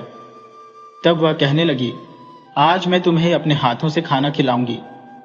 उसने सोचा कि मैं खाना रख जाऊं, और उसने नहीं खाया तो यह तो मरेगा ही नहीं, इसलिए उसने कहा, मैं अपने हाथों से खाना खिलाऊंगी। देवर भावनाओं में बह गया, बड़ा खुश हुआ कि चलो मेरी भाभी मेरी मां समान है। तो उसने उसके हाथ से खाना खाना शुरू कर दिया। लेकिन खाना खाने से पहले उसने कहा, भाभी, पहले मुझे अपने भोलेनाथ का भोग लगाना है। मैं अपने भोले बाबा को भोग लगाए बिना अन्न का दाना ग्रहण नहीं करता। तब उसने उस खाने में से भोले बाबा का भोग लगाया। शिव शंकर तो विष पान करने वाले हैं, वे तो सभी झाड़ों का पान करते हैं। उन्होंने उस खाने का जहर खुद पी लिया और देवर ने खाना खाया। भाभी बड़ी कुटिल मुस्कान के साथ हंसती हुई वहां से चल दी, सोचती हुई कि थोड़ी देर में देवर मर जाएगा, इसकी खबर घर आ जाएगी। वह घर चली गई और इंतजार करने लगी। उसका पति घर आया तो वह बड़ी खुश थी। पति ने पूछा, क्या बात है, बड़ी खुश नजर आ रही हो? तो वह कहने लगी, आज मैं अपने देवर से मिलकर आई, उसे मैंने अपने हाथों से खाना खिलाया। लेकिन उसके पति को ऐसा कुछ नहीं पता था कि ये क्या कर रही है। उधर उसका देवर खाना खाने के बाद भी कुछ नहीं हुआ, क्योंकि महादेव ने उसकी रक्षा कर ली थी। भगवान तो अपने भक्तों की हर पीड़ा को हर लेते हैं। अब वह इंतजार कर रही थी कि शाम को जब नौकर खाना देने जाएगा तो जरूर यह खबर लेकर आएगा कि देवर मरा हुआ पड़ा है। जब नौकर खाना देने गया तो उसने देखा कि भजन कीर्तन चल रहा है और पहले से भी ज्यादा भीड़ बैठी हुई है। ये देखकर वह भी कथा आरती सुनकर घर वापस आया। बड़ा खुश था। उसने बताया कि बड़ा अच्छा सत्संग चल रहा था, भैया बड़ी अच्छी कहानी सुना रहे थे, लोगों की पंगत बैठी हुई थी। ये सुनकर भाभी कहने लगी, क्या वह कहानी सुना रहे थे, कथा सुना रहे थे, भजन कर रहे थे? वह हैरान थी, ऐसा कैसे हो सकता है? तब उसका पति बोला, हाँ, वह तो भगवान की भक्ति में लीन रहता है, उससे क्या? लेकिन उसने सोचा कि शायद मैंने जहर मिलाया था, उस पर असर नहीं हुआ। उसने सोचा कि तुरंत जाना ठीक नहीं है, इसलिए कुछ दिन बाद मैं जाकर और जहर मिलाकर उसे पिलाकर आऊंगी। कुछ दिन बाद उसने अपने बेटे को जन्म दिया। बेटे को पाकर बड़ी खुशी हुई। बेटा बहुत सुंदर था। धीरे धीरे बेटे के लालन पालन में लग गई और धीरे धीरे 6 महीने का समय बीत गया। 6 महीने बाद फिर उसे अपने अंधी देवर से जलन होने लगी कि कहीं ऐसा ना हो कि देवर अपनी प्रॉपर्टी में हिस्सा मांगने लगे, तब तो इस घर की प्रॉपर्टी का आधा हिस्सा करना पड़ेगा। उसे जलन हुई कि उसको रास्ते से हटाना ही पड़ेगा। उसने सोचा कि पहले मैंने थोड़ा जहर मिलाया था, अब की बार ज्यादा मिलाऊंगी। उसने अपने पति से कहा, जब से मेरा बेटा हुआ है मैं अपने देवर से मिलने नहीं गई, आज मैं उसे मिलने जाऊंगी। उसका पति बोला, ठीक है, खुशी से जाओ। वह बोली, मैं खाली हाथ नहीं जाऊंगी, आज मैं उसके लिए बढ़िया सी दूध की खीर बनाकर लेकर जाऊंगी, अच्छे अच्छे मेवे डालूंगी। पति बड़ा खुश हुआ। चलो, बेटा हो गया है तो इसको मेरे भाई की कदर होने लगी है, इसका मन बदल रहा है तो मैं अपने भाई को जंगल से घर ले आऊं। लेकिन उसे क्या पता था कि उसकी पत्नी क्या षड्यंत्र रच रही है। उसने उसके देवर के लिए खीर बनाई, उसमें काफी सारे मेवे डाले, बहुत अच्छी तरह पति को खिलाई। पति ने कहा, बहुत अच्छी है। पति के जाने के बाद उसने खीर में बहुत ज्यादा जहर मिला दिया और लेकर जंगल की तरफ चल दी। जंगल में पहुंचकर उसने अपने अंधी देवर से कहा, देवर जी, जब से तुम्हारा भतीजा आया है तब से मैं आपसे मिलने नहीं आ पाई। देवर बड़ा खुश हुआ, भतीजे के बारे में पूछने लगा, भाभी, मेरा भतीजा दिखने में कैसा है, कैसा लगता है, कैसा रंग है, किस पर गया है? तरह तरह की बातें करने लगा। उसे बड़ी खुशी थी कि भाभी उससे मिलने आई है। तब वह कहने लगी, मैं तुम्हारे लिए खीर बनाकर लाई हूं, बड़ी खुशी की बात है। वह बोली, तुम खुद अपने हाथों से खिलाऊंगी। देवर ने खीर खाने से पहले भगवान भोलेनाथ का भोग लगाया। भगवान भोलेनाथ और माता पार्वती यह देखकर अचंभित थे कि भाभी अपने देवर को मारने पर तुली हुई है और देवर अपनी भाभी को मां समान समझता है। तभी महादेव और पार्वती माता ने एक ब्राह्मण और ब्राह्मणी का रूप बनाया और वहां पर प्रकट हो गए। तभी उसने देवर को खीर खिलाने की कोशिश की, लेकिन तुरंत ही ब्राह्मण और ब्राह्मणी ने कहा, सेठानी जी, आपका बच्चा बड़ी जोर जोर से रो रहा है, उसको कुछ हो गया है, लोगों की भीड़ आपके घर जुटी हुई है, आप तुरंत जाइए। ये सुनते ही वह खीर का कटोरा फेंककर उल्टे पांव घर की तरफ भागी। जब वह घर पहुंची तो सच में लोगों की भीड़ इकट्ठा थी। उसने अपने बच्चे को उठाया, देखा तो बच्चा कुछ नहीं बोल रहा था। बच्चे के मुंह से झाग निकल रही थी, शरीर नीला पड़ गया था। ये देखकर वह रोने लगी, मेरे बच्चे को क्या हो गया? अभी तो मैं इसको छोड़कर गई थी, इतने में इसको क्या हो गया? उसका पति काम पर गया था और लोग कहने लगे कि हमारे बच्चे को किसी की नजर लग गई है। लेकिन उसका क्रोध फूट पड़ा, वह अपने देवर को गाली देने लगी, यह सब कुछ उस अंधी की वजह से हुआ है। मैं उसे खाना देने गई और मेरे बच्चे की यह हालत हो गई। लेकिन उसके पति ने उसे समझाया, मेरे भाई का क्या दोष है, तुम्हारा बच्चा तो घर पर था। लेकिन बच्चे के मुंह से झाग निकल रही थी, शरीर नीला पड़ गया था। यह देखकर उसकी बोलती बंद हो गई, क्योंकि वह जानती थी कि उसने जो खीर बनाई थी उसमें जहर था और शायद बच्चे ने उसमें से थोड़ा खा लिया होगा। दरअसल जब वह खीर लेकर गई थी तो घर में जो बर्तन था उसमें थोड़ी खीर रह गई थी और बच्चा खेल रहा था। उसने थोड़ी सी खीर अपने मुंह में डाल ली, जिससे बच्चे के प्राण पखेरु उड़ गए। लेकिन वह अपने ऊपर संदेह नहीं आने देना चाहती थी, इसलिए उसने अपने देवर को भला बुरा कहना शुरू कर दिया। जब उसका भाई अपने छोटे भाई के पास पहुंचा और रोने लगा भैया, मेरे बच्चे को पता नहीं क्या हो गया है, उसके मुंह से झाग निकल रहे हैं।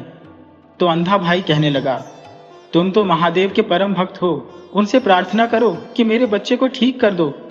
तब अंधा भाई कहने लगा, भैया, मैं अभी भगवान से प्रार्थना करूंगा कि हमारे घर के चिराग को ठीक कर दे। अब वह अंधा भाई जोर जोर से ढोलक बजाने लगा, भजन गाने लगा, उसका गला बैठने लगा, लेकिन वह नहीं रुका।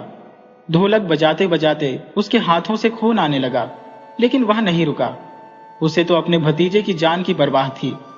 उसका सत्या देखकर भगवान भोलेनाथ सशरीर प्रकट हो गए और कहने लगे, पुत्र, क्या मानते हो? वरदान लो, मैं तुम्हारी भक्ति से बड़ा प्रसन्न हो।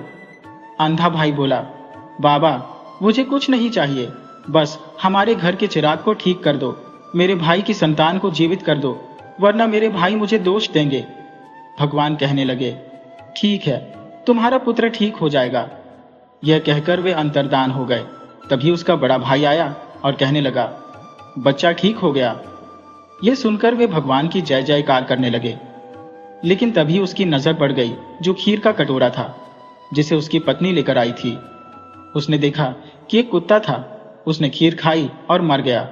उसके मुंह से भी वही झाग निकल रही थी। तब उसने अपने भाई से पूछा, ये खीर तुमने खाई क्या? वह कहने लगा, भाभी मुझे खिलाने वाली थी, लेकिन तभी गांव से एक आदमी और औरत आए। उन्होंने कहा कि तुम्हारे बच्चे को कुछ हो गया है, तो भाभी खीर का कटोरा फेंक कर भाग गई, इसलिए मैंने नहीं खाई। यह सुनकर बड़ा भाई समझ गया कि उसकी पत्नी ने उसके भाई को मारने की कोशिश की थी। उसने अपने भाई को कहा, तुझे जंगल में रहने की कोई जरूरत नहीं है, और घर आकर उसने अपनी पत्नी को बड़े गुस्से में पुकारा। उसकी पत्नी बाहर आई और कहने लगी, देखो, हमारा बच्चा ठीक है। उसने अपनी पत्नी को 2 झापड़ लगाए और कहा, यह खीर तुमने बनाई थी ना? उसकी पत्नी चुप रही, क्योंकि सच्चाई सामने थी। तब उसका पति कहने लगा, मेरे भाई को खत्म करके अपना घर बसाने चली थी, तभी तो भगवान ने तुझे इतनी बुरी सजा दी कि तेरे बच्चे को ही मार दिया। ये तो मेरे भाई की दुआओं का असर है कि आज हमारा बच्चा जीवित है, और तू इस महान आत्मा को मारने चली थी। तभी वहां पर महादेव और पार्वती प्रकट हुए और उन्होंने कहा, इसकी भक्ति में इतनी शक्ति है कि हम लोग रोज इसकी कथा सुनने आते हैं। और उन्होंने आशीर्वाद दिया और अंधे भाई की आंखें ठीक हो गई। अब उसकी भाभी महादेव से क्षमा याचना करने लगी। महादेव कहने लगे, तुमने इसके साथ धोखा किया, लेकिन अब तुम्हें अक्ल आ गई है। उसका पति कहने लगा, मैं इस दुष्ट पत्नी को घर में नहीं रखूंगा। लेकिन अंधा भाई, जिसकी अब आंखें ठीक हो गई थी, कहने लगा, भैया, यह हमारे घर की इज्जत है, हमारी लक्ष्मी है, मेरी मां के समान है। उसने अपनी भाभी को माफ कर दिया। उसके बाद सब लोग सुखपूर्वक उस घर में रहने लगे। कुछ दिनों बाद अंधे भाई, जो अब देख सकता था, उसका विवाह एक अच्छी लड़की से कर दिया गया। अब उनके दिन बड़े मजे से गुजर रहे थे।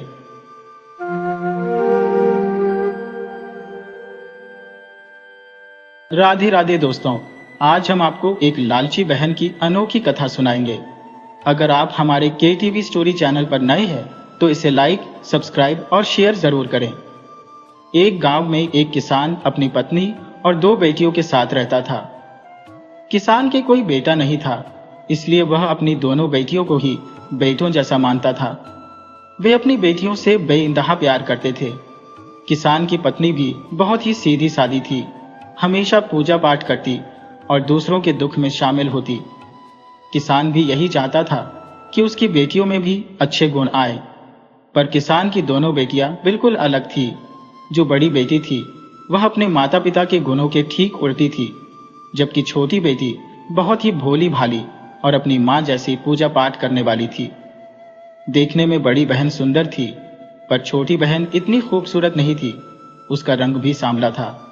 बड़ी बहन को अपने रूप पर बड़ा घमंड था। वह हमेशा छोटी बहन को नीचा दिखाती और किसी न किसी बात पर उससे झगड़ती रहती थी। इससे किसान बहुत परेशान होता। वह उन दोनों को बहुत समझाता, पर बड़ी बहन बिल्कुल भी समझने को तैयार नहीं होती थी। वह किसी न किसी बात पर अपनी छोटी बहन से झगड़ना शुरू कर देती थी। छोटी बहन बहुत सहनशील थी। वह अपने हिस्से की चीजें भी बड़ी बहन को दे देती थी कि यह लो, पर तब भी बड़ी बहन नहीं समझती थी। एक बार किसान की पत्नी बीमार पड़ गई। किसान के पास जो भी जमा पूंजी थी सब उसके इलाज में लगा दी, पर कोई भी दवा काम नहीं आई और किसान की पत्नी चल बसी। अब दोनों बहनें अकेली रह गईं और पिता उनका बहुत मायूस था कि बहनों में बनती नहीं है, मैं इनकी परवरिश कैसे करूंगा। पर उसने सब ईश्वर पर छोड़ दिया। वह अपने खेतों में जाता, काम करता और दोनों बहनें घर के काम करती, पर आपस में लड़ती झगड़ती रहती। इससे किसान बहुत परेशान होता। अब किसान का मन ऊब चुका था, पर रोज की किटकिट से तंग आ चुका था। उसने अपनी बेटियों से कहा कि तुम दोनों घर पर रहो और मैं तीर्थ करने के लिए जा रहा हूं। किसान अपना घर बेटियों के ऊपर सौंप कर चला गया, क्योंकि बेटियां भी अब बड़ी हो रही थी। उसने सोचा कि कहीं बाहर जाऊंगा तो थोड़ा मुझे तसल्ली मिलेगी। यहाँ तो रोज हर वक्त बेटियां आपस में झगड़ती रहती हैं। इसलिए किसान तीर्थ यात्रा के लिए कुछ दिन के लिए बाहर चला गया। अब किसान के जाते ही बड़ी बहन छोटी बहन पर धौंस जमाने लगी, उसे सारा काम कराती और उसके साथ झगड़ा करने लगती। एक दिन गांव के मुखिया ने जब देखा कि दोनों बहनें आपस में बहुत झगड़ती हैं, तो उन्होंने कहा कि किसान के कोई बेटा तो है नहीं, चलो हम दोनों बहनों का बंटवारा कर देते हैं, जिससे तुम अपना अपना काम करना। अब गांव में पंचायत बैठ गई और दोनों बहनों का बंटवारा पंचों ने कर दिया। बड़ी बहन तो घमंडी थी, उसे तो बस छोटी बहन से झगड़ा करना आता था। उसके दिल में बिल्कुल भी दया नहीं थी। लेकिन छोटी बहन बहुत भोली भाली थी। उसने पंचों की बात मान ली और कहा कि ठीक है। अब घर में 3 चीजें बच गई थी, एक कंबल, एक आम का पेड़ और एक गाय। तब बड़ी बहन ने कहा कि कोई बात नहीं, हम इतनी समझदार है कि दोनों बहनें आपस में इन तीनों चीजों को बांट लेंगे। पंच अपना फैसला करके अपने घर चले गए। अब दोनों बहनें जब घर आई तो बड़ी बहन छोटी बहन से कहने लगी कि देखो, हमारे पास एक ही कंबल है, तो एक काम करते हैं, दिन में कंबल तुम रखना, रात को कंबल मुझे दे देना। छोटी बहन ने कहा ठीक है। उसके बाद गाय की बारी आई तो बड़ी बहन ने कहा कि गाय का आगे का हिस्सा तुम्हारा और पीछे का हिस्सा मेरा। छोटी बहन इतनी भोली थी, जो बड़ी बहन कह रही थी ठीक है, उसने कहा कि ठीक है।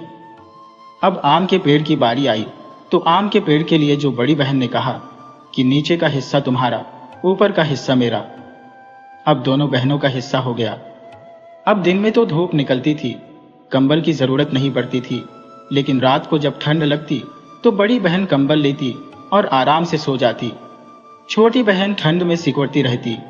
अब बड़ी बहन जो है छोटी बहन से जो वह गाय को चारा वगैरह खिलाती, क्योंकि आगे का हिस्सा उसका था, और बड़ी बहन दूध निकालकर आराम से पीती। और जो आम का पेड़ था, छोटी बहन आम के पेड़ को पानी डालती, उसकी देखरेख करती, और जो पके आम होते उन्हें बड़ी बहन खाती। अब ऐसे ही दिन बीत रहे थे। बेचारी छोटी बहन तो इतनी भोली थी, उसे तो छल करना आता ही नहीं था। अब एक दिन उस लड़की की मौसी उसके घर आई, और जब उसने देखा कि बड़ी बहन छोटी बहन के साथ कितना अन्याय कर रही है, तो उसने छोटी बहन को कहा कि तुम मेरे साथ चलो, और उसे लेकर वे खेत पर चली गई। खेत का काम करने के बाद उसकी मौसी ने कहा, जो मैं कहूंगी क्या तुम इस बात को मानोगी? छोटी बहन ने कहा, हाँ मौसी, आप जो कहोगी वह मैं मानूंगी। तो छोटी बहन से मौसी ने कहा कि तुम्हारे हिस्से में जो चीजें हैं, यह तो उनका काम मत करो। रात को जब सोएं तो कंबल को तुम गीला कर दो, कंबल गीला हो जाएगा तो उसको दे देना। उसको अक्ल तभी ठिकाने आएगी जब उसके साथ ऐसा किया जाएगा। तो वह कहने लगी कि ठीक है। अब उसने जो रात में दिन में कंबल रखा, रात को कंबल ओढ़ने की जब बारी आई तो बहन ने उससे कंबल मांगा तो उसने उसे पानी में भिगो दिया। यह देखकर वह उससे झगड़ने लगी। वह कहने लगी कि देखो, दिन में कंबल मेरा था, इसके साथ मैं कुछ भी करूं। दूसरी बात तो उसकी मौसी ने उसे बताई थी कि गाय को चारा मत खिलाना। अब जो छोटी बहन ने गाय को चारा नहीं खिलाया और न ही उसकी कोई सेवा की, तो जब बड़ी दूध पीने आई तो गाय ने लात मारी और सारा दूध बिखेर दिया। इससे वह सोचने लगी, क्या गाय ने ऐसा क्यों किया है? तो उसने कहा कि मैं आगे का हिस्सा मेरा, मैं चारा खिलाऊं या नहीं खिलाऊं। अब बड़ी बहन बहुत क्रोधित हुई, बहुत ही गुस्सा उसे आया और अपनी बहन से झगड़ा करने लगी।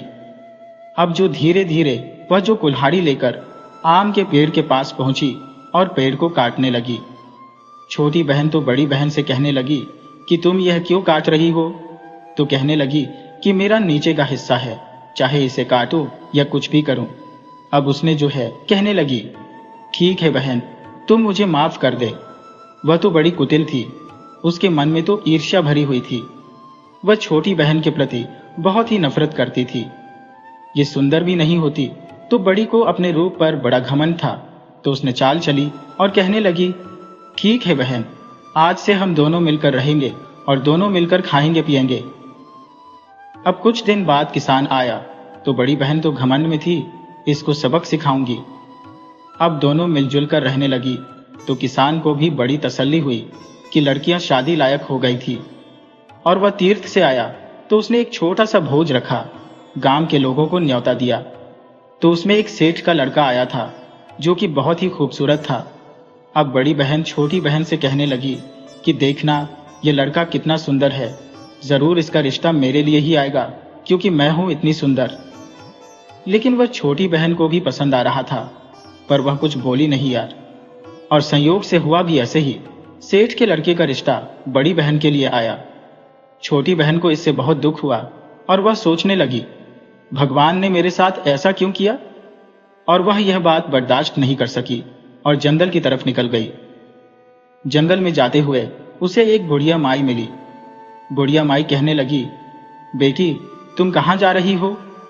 तो छोटी बेटी ने कहा कि मैं अपने जीवन से तंग आ गई हूं।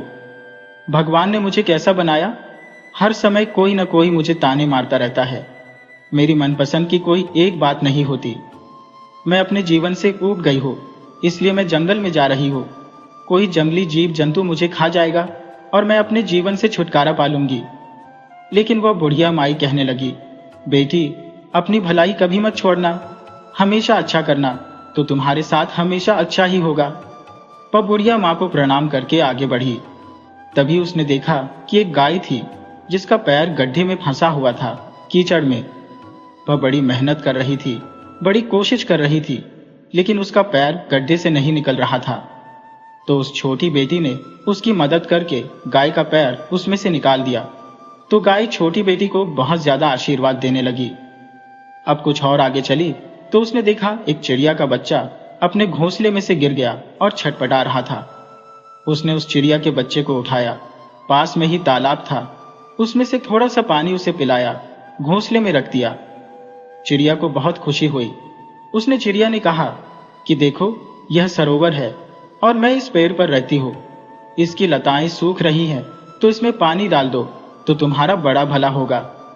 अब जो उस लड़की ने तालाब से पानी लिया और उस पेड़ की लताओं में पानी डाला, मतलब पानी देते ही लताएं हरी भरी हो गई। अब जो लताएं कहने लगी कि तुम हमारी एक बात मानो, इस तालाब में स्नान करो। अब लड़की स्नान करने के लिए तालाब में उतरी। जैसे ही उसने डुबकी लगाई, उसकी सारी काया एकदम इतनी सुंदर हो गई, कंचन काया उसकी बन गई, एकदम गोरा रंग उसका हो गया।